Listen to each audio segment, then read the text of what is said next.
Merci d'avoir répondu positif à cette invitation. C'est un plaisir pour nous d'avoir Alain qui représente le Césin en France. Il va nous parler un peu plus de c'est quoi le Césin. Et merci Pascal, fervent supporter et animateur de la communauté cybersécurité luxembourgeoise. Donc, ce petit recording a pour vocation de vous présenter en 2 mots le congrès du forum, le congrès du Césin qui aura lieu le 7 décembre et auquel, pour la première fois, une délégation luxembourgeoise participera. Et donc, de vous donner au travers de cet échange une idée et une vue de ce qu'on peut en attendre et pourquoi ce type d'initiative entre la communauté cyber luxembourgeoise et la communauté CISO française. Donc, peut-être, Pascal, nous rappeler rapidement qui tu es et je dirais ton activité au quotidien. Oui, bonjour. Merci beaucoup. Donc, Pascal Steichen, je suis le directeur de l'Agence de cybersécurité de l'économie luxembourgeoise et des communes au Luxembourg, qui est donc une agence publique qui accompagne tous les acteurs privés et communaux dans toutes les questions de cybersécurité. Et comme activité, comme 4e activité à côté de l'activité pure cybersécurité, on a aussi la mission d'accompagner le ministère de l'économie luxembourgeois ici pour développer, fédérer et faire évoluer l'écosystème, respectivement le marché de la cybersécurité au Luxembourg, et aussi accompagner les acteurs dans l'internationalisation, dans la collaboration, la coordination, l'interaction, les partenariats avec des acteurs d'autres pays. Merci Pascal. Alain, toi qui es peut-être un peu moins connu par les membres de la communauté luxembourgeoise, en 2 mots, tu peux nous dire qui tu es et qu'est-ce que le Césin ? Oui, alors bonjour, merci de votre accueil. Donc, le Césin, littéralement, c'est le club des experts de la sécurité de l'information et du numérique. On n'a pas pu faire plus court. L'idée, c'était de ce club, c'était de rejoindre, de créer une communauté de CISO, parce qu'il y a beaucoup dans l'écosystème cybersécurité, il y a énormément d'associations, énormément d'initiatives, mais il n'y avait pas, lorsque nous avons créé ce club il y a 8 ans maintenant, véritablement d'endroits où le CISO pouvait voilà, se retrouver, échanger, et c'est ce que nous avons comblé ce manque. Alors moi, je suis un CISO reconverti, hein. J'ai travaillé pour JP Morgan, j'ai travaillé pour La Poste, j'ai travaillé pour la Caisse des dépôts, donc des grands groupes et à la fois internationaux, et la plus grosse partie de ma carrière a en effet été consacrée à la cybersécurité. Je ne compte plus le nombre des années maintenant. Je suis désormais, après avoir fondé ce club avec un certain nombre d'autres camarades, j'en ai assuré la présidence pendant 7 ans, et j'ai passé la main au moment où j'ai arrêté ma carrière professionnelle pour en devenir le délégué général, c'est-à-dire en gros celui qui fait marcher la boutique. Donc aujourd'hui, le Césin, c'est 750 membres. On a commencé, on était une trentaine, donc évidemment une belle progression, ce qui est lié à la fois au fait que beaucoup de CISO nous rejoignent parce qu'ils y trouvent évidemment un intérêt, et puis aussi parce qu'on voit beaucoup de création de postes en France, et j'imagine que c'est la même chose au Luxembourg. Beaucoup d'entreprises, petites, moyennes, maintenant se dotent de CISO parce que le système d'information est devenu essentiel à la bonne marche de l'entreprise.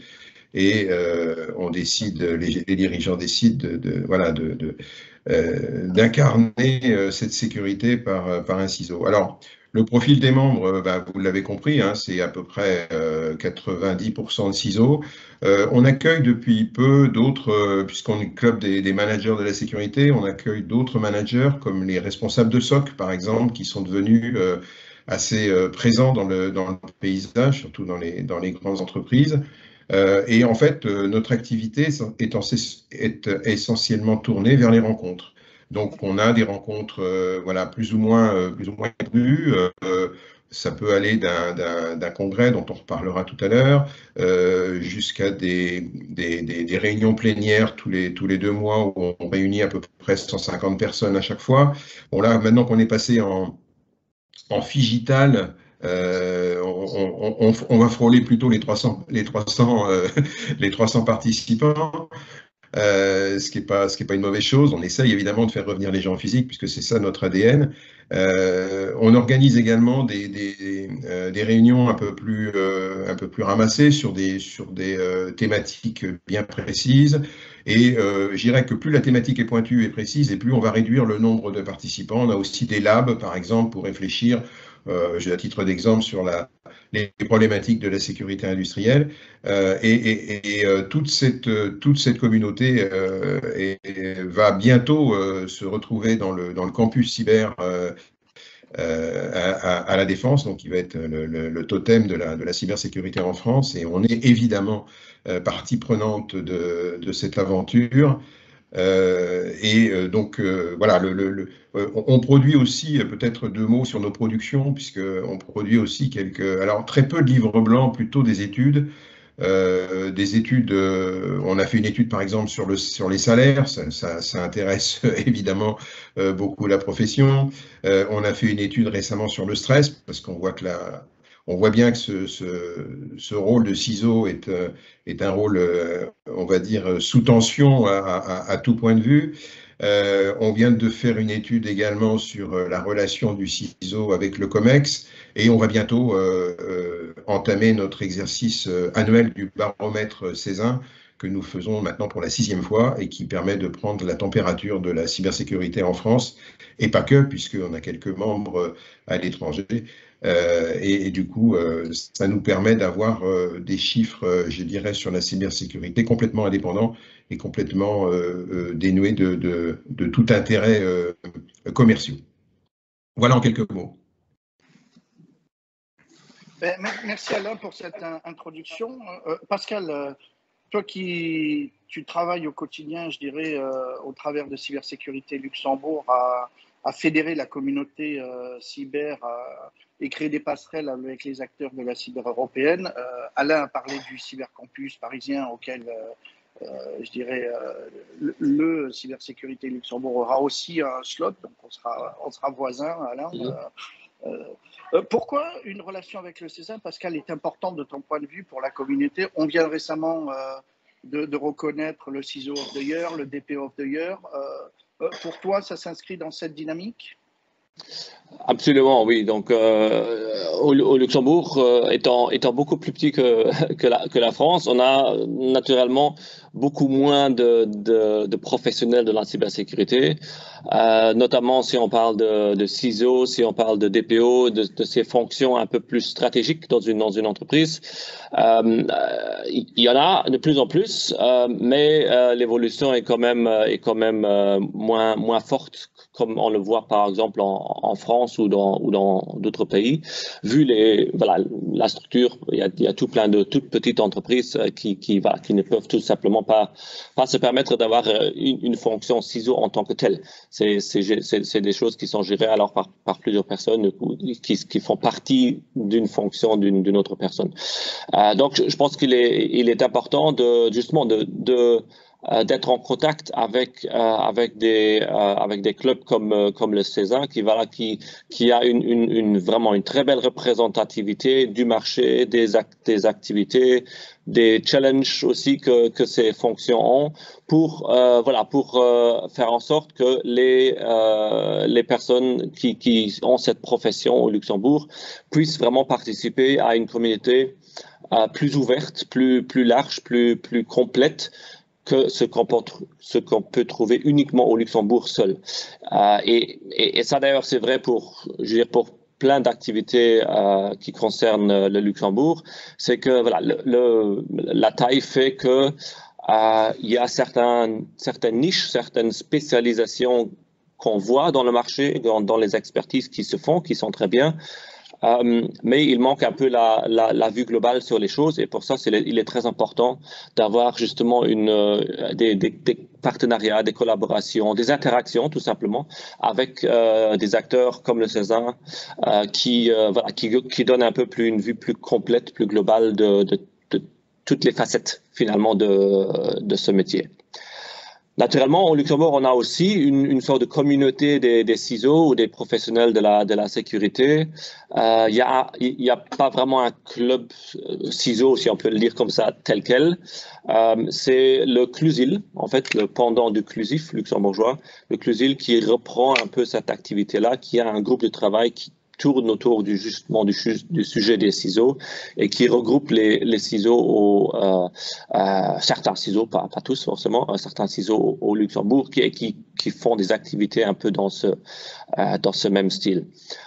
Et je pense qu'il y a un nombre qui sont aussi membres, soit actifs, soit participent déjà au CESA, comme on a aussi pas mal de personnes justement françaises qui travaillent au Luxembourg et qui ont donc forcément des liens plus directs avec le CESA. Et notamment les activités que le CESA font, que ce soit le congrès, que ce soit le baromètre, toutes ces choses-là sont très intéressantes. Et je veux dire, font beaucoup de sens d'aller regarder, d'y participer, parce que voilà, c'est vraiment très proche, c'est juste à côté. Et donc, ce serait dommage de ne pas pouvoir en profiter. Et puis pour le futur, comme tu l'as mentionné, Christophe, il y a le nouveau campus cyber qui était en train de se mettre en place en France. Au Luxembourg, on réfléchit, on est en train de travailler sur un pendant un peu du campus cyber. Ça va probablement pas s'appeler campus parce que voilà, on sera un peu plus petit, on va plutôt se réduire sur une maison ou sur un endroit un peu plus petit, mais ça aura un peu cette même idée et justement on veut renforcer les collaborations entre pays, notamment en Europe, parce que aussi au niveau de la Commission, la stratégie est clairement dans cette optique de collaborer parce que la cybersécurité, sans collaboration, voilà, ça ne fonctionne tout simplement pas. Merci Pascal. Donc Alain, pour vous, cette année, si je ne m'abuse, c'est la 9e édition du congrès qui, je le rappelle, a lieu le 7 et 8 décembre à Reims. Tu pourrais peut-être nous rappeler la thématique et puis esquisser un peu le format et l'esprit de ce rendez-vous annuel que vous faites avec vos membres. Oui, alors ce congrès, en fait, c'est le rendez-vous, on va dire, annuel du CESIN. Il y a beaucoup de rendez-vous au CESIN, mais celui-là, c'est celui qu'il ne faut pas manquer. Alors, on organise en effet ce congrès pratiquement depuis la création du CESIN.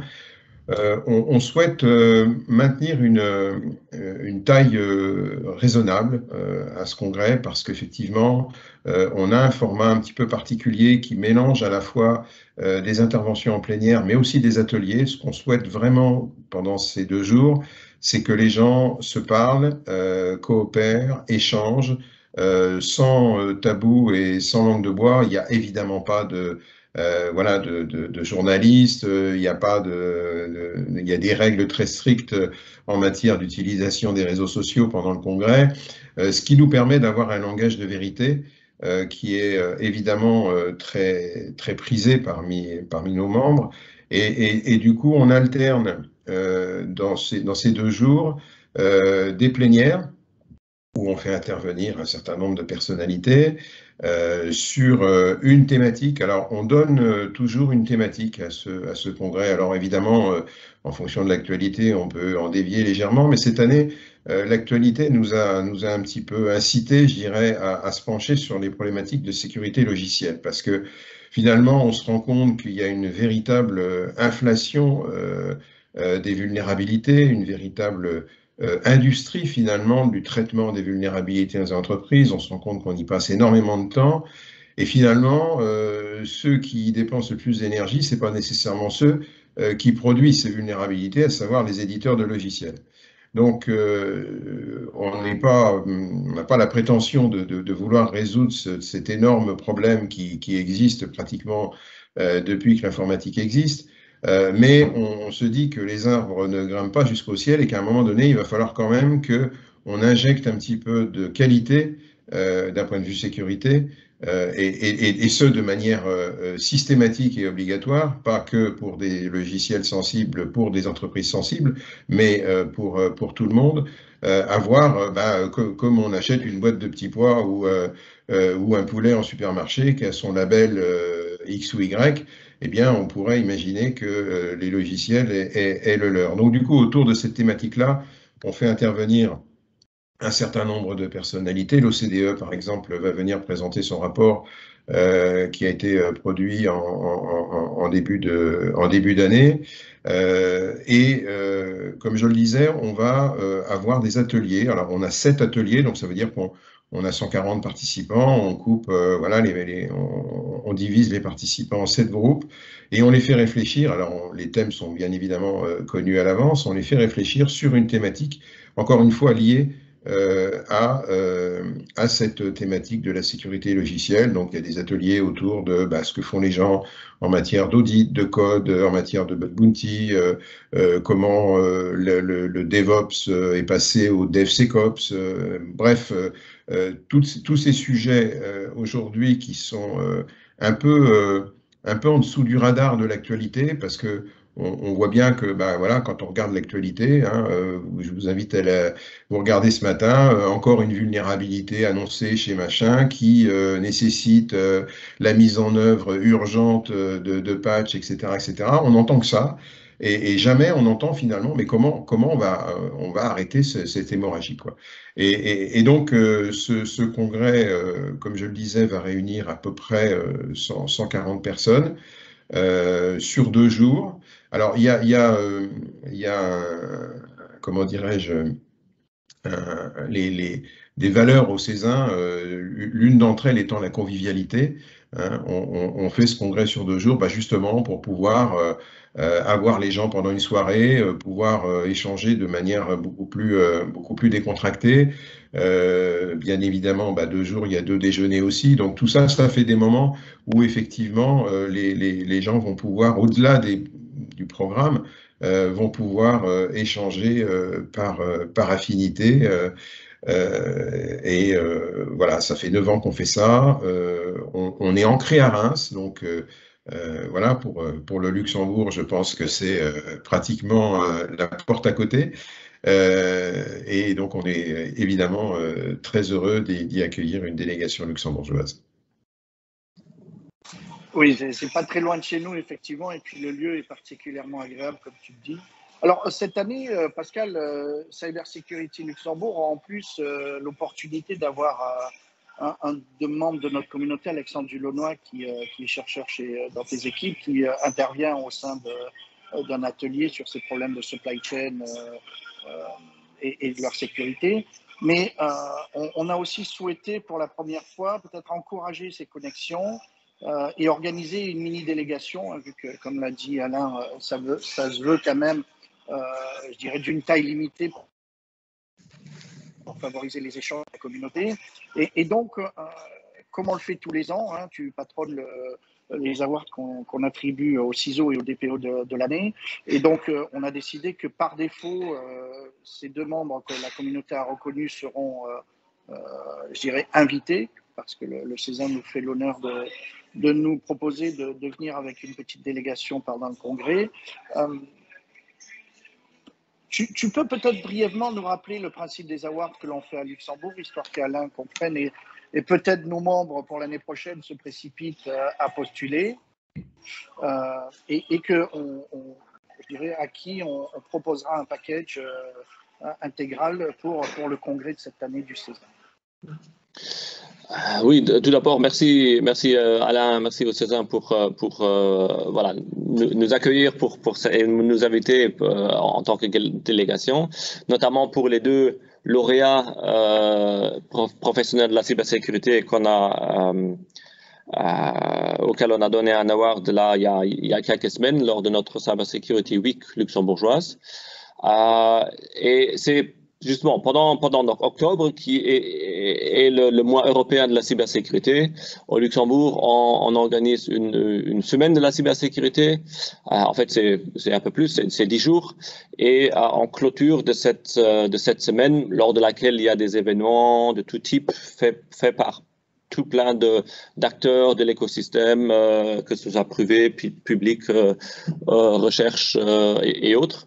Et donc en clôture, nous organisons une soirée de clôture avec une cérémonie de awards, donc sur une série de sujets. Et les deux awards qui sont un peu les awards clés, c'est le CISO et le DPO de l'année pour les deux professionnels méritants de l'année. Et donc cette année-ci, on a donc désigné du côté du CISO une dame venant du secteur financier, plus précisément du secteur de l'assurance, de Swiss Life. C'est Dalia Kader, qui a donc reçu l'award de CISO de l'année. Et au niveau du DPO, donc pour la partie plus en lien avec la RGPD, la vie privée, la protection des données, on a Monsieur Mathieu Gatineau qui vient du secteur public, qui est DPO de Servior, qui est une entreprise qui gère des maisons de retraite, des maisons de soins, donc plus du secteur public. Donc ça fait, je pense, un beau mix de ces deux personnes-là, en tout cas. Et puis il y a deux, trois autres personnes que Christophe a invité pour participer à cette délégation. Je pense que ce qui est intéressant, justement, c'est de faire cet échange, c'est de permettre d'à côté ces deux personnes-là, de découvrir, parce que ce sont des personnes qui sont assez jeunes dans cette fonction-là, donc je pense que ça a un grand intérêt de rencontrer donc des personnes qui ont déjà beaucoup plus d'expérience, d'échanger, de recevoir un peu cette vue plus élargie dont j'ai parlé tantôt. Et surtout, c'est aussi important de pouvoir montrer qu'au Luxembourg, voilà, on a via un jury, donc les décisions, c'est fait par un jury de personnes dans cette profession-là, qui ont reçu pour une partie ceux qui faisaient partie des lauréats des années précédentes, mais aussi d'autres personnes professionnelles dans le domaine qui donc décernent le prix à leur pairs à ce niveau-là. Donc je pense que c'est un prix qui a une certaine valeur quand même, parce que c'est vraiment comment dire, la décision se fait, le choix se fait vraiment sur des beaux projets, sur une belle présentation, sur vraiment des compétences démontrées par ces personnes-là. Et je pense que ça donne une bonne image de la représentativité et de la compétence en cybersécurité au Luxembourg, dans lesquels on est très content pour pouvoir ainsi présenter d'un côté le Luxembourg et d'autre côté rencontrer notre grand frère, la France. Merci Pascal. Alain, tu l'as dit tout à l'heure, au travers de vos études et des documents que vous produisiez, que vous essayez aussi d'avoir une vue un peu européenne ou de l'input un peu européen. Donc je dirais, dans la continuité, qu'est-ce que ça représente comme intérêt pour les membres du CESIN, pour toi, d'avoir comme ça des délégations étrangères qui peuvent venir se mêler à vous et échanger avec vous sur les problématiques cyber qui leur sont plus spécifiques, comme dans le cas présent au Luxembourg? C'était quelque chose qui était, je dirais, dans les cartons du CESIN depuis quelques années, hein, de s'internationaliser, tout en gardant quand même une spécificité francophone, parce que on se rend bien compte que bon, la France, c'est pas le Luxembourg, vous êtes tous parfois bilingues, voire trilingues. C'est vrai qu'en France, voilà, dès qu'on bascule sur une langue, enfin sur l'anglais pour ne pas le nommer, les échanges sont un peu moins naturels. Il y a des gens qui n'osent pas prendre la parole, etc., etc. Donc du coup, on avait une volonté dès le départ d'une internationalisation au monde au moins francophone. Donc, effectivement, pour nous, c'est très intéressant de tisser ces liens avec nos voisins et parfois des voisins éloignés, puisqu'on travaille aussi un peu avec l'Afrique qui monte des événements similaires, Afrique francophone également. Parce que quand on regarde le profil aujourd'hui des membres du Césin, on a à peu près de tout maintenant. On a tous les secteurs d'activité qui sont représentés. Et sans qu'il y ait une écrasante majorité, je ne sais pas moi, du bancaire ou du je sais pas quoi. Non, vraiment, on a une représentation maintenant qui est assez égale de secteurs d'activité, ce qui fait du coup, évidemment, les problématiques à traiter. Je sais pas moi, dans le monde de l'hôpital ou dans le monde de l'industrie ou dans le monde de la banque etc. ne sont pas toujours, même si on est confronté aux mêmes problèmes, les approches et les réglementations en particulier ne sont pas toujours les mêmes. Donc, la richesse des échanges était en effet prégnante par rapport à cette représentation des secteurs, par rapport à la taille aussi. On a des boîtes qui font 500 personnes, des boîtes qui en font 300 000. Évidemment, le profil du CISO n'est pas tout à fait le même non plus. Et du coup, ce qui nous manquait, c'est justement ces démarches qui peuvent être un petit peu différentes, qui peuvent être dans les pays européens voisins et encore une fois pas que, puisque on est en train de tisser des liens avec le Canada, on tisse des liens encore une fois avec l'Afrique francophone. Donc on voit bien que même si tout le monde, en effet, est ouvert aux mêmes mots, en particulier voilà, toute cette cybercriminalité qui est intimement liée finalement à l'explosion du numérique et à la digitalisation des entreprises. Hein. Plus on se digitalise par définition et plus on s'expose. Et du coup, tout le monde est à peu près logé à la même enseigne, mais on voit bien que d'un secteur d'activité à une autre, on n'a pas les mêmes approches, on n'a pas les mêmes contraintes.